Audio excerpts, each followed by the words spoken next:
Hello everyone, this is Lynette again with The Skin Candy. Thank you so much for joining me again today on another one of our soapy time adventures. So, the soap that we're going to be making today is a remake. I don't know if I've done it on this channel. I've made this soap a total of 3 times. And every time it has accelerated and sped up trace, and it has been just an absolute nightmare to work with. So, but I think I figured out the reasons why. One, I think the first time I did it, I was soaping too hot. I have a tendency to do that because I don't have any patience. The second time, I was actually using olive oil pumice in my oil, which I found out later. So all last year, all of 2022, I was using olive oil pumice.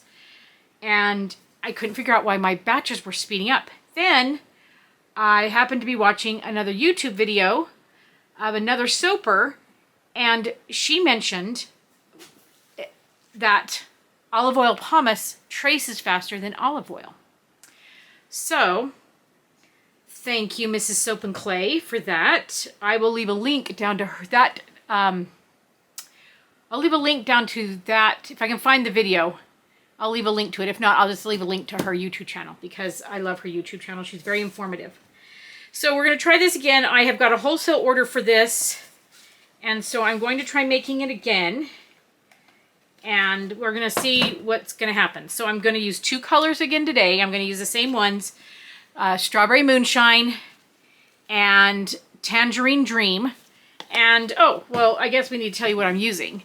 So the fragrance I'm going to be using is Strawberry Peach Champagne, and that is from Midwest Fragrance Company. So I am a little nervous about using it because it always seizes up on me. So what I'm going to do is I'm going to mix everything in. I am going to make this, I'm going to be bad, I'm going to make this a milk soap. Oh yes, that's also right, because my client wants milk in all of these soaps. So I'm going to be doing goat milk powder. And then I'm going to be using my kaolin clay and my colloidal oats like I always do. And then I'm going to be hand stirring in the fragrance after I add my colorant. So I'm going to add my colorants, going to split it off, add my colorants. Then I'm going to add my fragrance oil to each batch. And then I'm thinking, if it does start to seize, I'm just going to do a layer. Just do like a pink layer and a white layer, and maybe kind of do some kind of like a ridge or something in between the layers. If I do that, I might do a mica line, but I'm not sure. So I'm going to talk and put this in while we're talking. So I'm hoping, I don't know, I'm hoping that my theory of what has happened previously is the reason why it has been so poopy. So, I don't know. But I hope your guys' day is going well. I am in the peak of our busy season. Right now, at the time of this filming, it is around the middle of October. And I am busily trying to get all of my wholesale orders done for clients who want stuff for Black Friday, as well as my own retail orders. We're getting ready for a big show that we're going to, I think I may have mentioned this on my channel before. We're doing a big Christmas show in Evanston again this year, and I'm really excited about that. And so we're just trying to get all this stuff done. And I lost one of my employees for 2 weeks because she had wrist surgery. So bless her heart, she's coming back for a couple days a week. And so I'll have her back next week. So it's been kind of a crazy 2 weeks. Anyways, I'm going to go ahead and get this mixed up and let this sit for a few minutes just so it kind of absorbs and gets the milk powders in there to reabsorb. I probably should have mixed my goat's milk powder in my extra water. So I did a 50-50 lye solution blend, which I just do a master batch of that. And then I just add the rest of my additional oils just directly to my additional water to my oils. And so this is great because then this is when you could add, like if I wanted to add fresh goat's milk, which I don't have any currently, so all mine, I freeze dried all of mine and made it all into a powder. Or if I wanted to do like coconut milk, like liquid coconut milk, or aloe vera juice, I could do that as well. So it's just a great way to be able to add your additional oils, or like what I'm doing right now, you just add your regular oils. Sorry, I hope you can hear me over this. I do apologize if the light's kind of bad. When I look at my camera, it looks good to me, but when I get onto editing the video, it tends to be a little bit darker. But I'm at the end of the day, it's dark outside, and so I'm only got the light from my shop downstairs, and then I have a studio light that's I've got sitting there, trying to, you know, right here, that kind of gives you the shadows. So I'm gonna let that sit for a few minutes.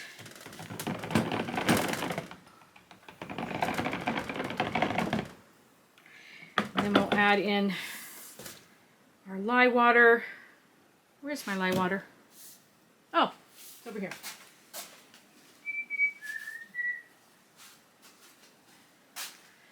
So I think we're ready to go. And I'm gonna go ahead and just get started. And I think I've got everything. We did our colors, we did our fragrance. This is my regular blend of my olive oil, palm kernel oil, coconut oil, cocoa butter, castor oil, and jojoba oil. Probably any of you who've watched a lot of my videos are probably like, you're repeating it all with me. So that is my recipe that I use. And then of course I've got my 2 tablespoons of colloidal oats, 2 tablespoons of kaolin clay, and then I have 2 tablespoons of goat's milk powder in here. So I do about a tablespoon per pound of oils.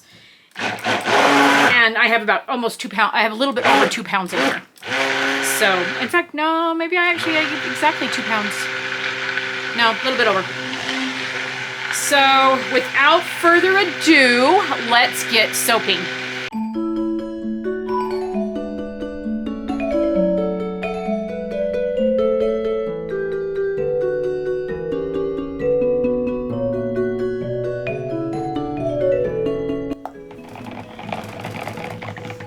What I'm doing is I'm actually pulling this up to see if I can see the oils and water separating, to see if it's emulsified. I just wanted to bring it just barely to emulsification, because like I said, I don't know what this is gonna, how this is gonna act, because I never know.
Okay, now we're just gonna take our extras.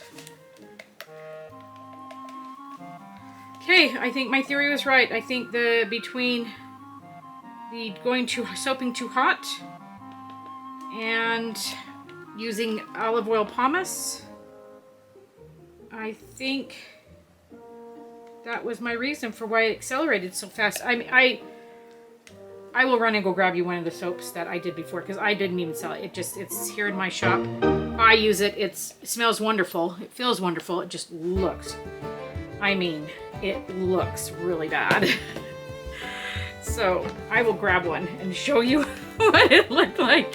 I even tried to do like a layer, and it went solid so fast.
These are a couple pieces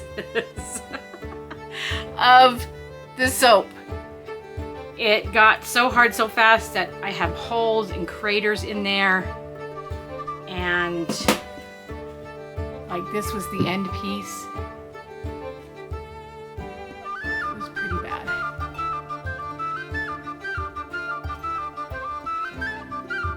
So yes, so that's what I was talking about the seasoning of the soap.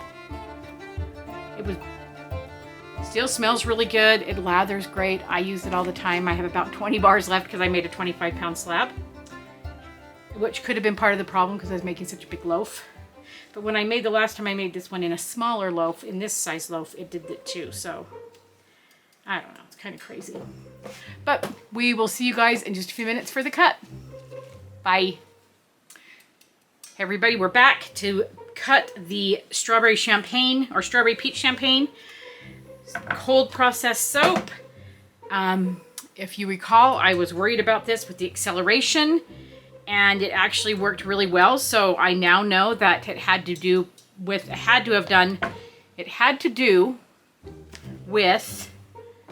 the type of oil I was using, which was the olive oil pumice, and possibly also because of the temperature. It could have been a combination of both or one or the other, but I did this at room temperature, and I did use a full water. I did use 28% water, which I don't know if that's considered full water. That's considered full water for me because I usually do a 1.2 to 1 water to lye ratio, or I'll do 1.1 or 1 to 1, do a 50-50, and then I add the rest of my stuff in like aloe vera juice or whatever. What did I do with this? I can't remember. So this was cut several days ago. This was cut 4 or 5 days ago. So I can't remember what I did. So we're gonna go ahead and just cut into this and see what we have. Oh, I didn't center that very good. So now I only have one whittle sample, and it is still kind of tacky after being for 5 days. So not sure why. So here is, so if you can see, if you remember, I did the drop swirl and then I added different colors. I added some titanium dioxide to each layer, to different layers, to make them give me different colors. So you definitely can see. Let me put my glasses on. Oh, my glasses just broke. Well, maybe I'm not putting my glasses on. Hold on. Let me get my glasses on. I'll have to do it one ear. Wow. That was great. Good thing that they're just reading glasses. So I can't really see the orange really well. I'm hoping that will come out more the more it saponifies. Not saponifies, but the more it dries. Usually when it's wet, it'll start bringing out more colors once it starts getting dry. And you can see some of the different shades of pink. I can't see a lot of different shades of orange, but there are a few there. So that's just our first piece. These are our first two pieces here. And so maybe we'll see some more in just a minute.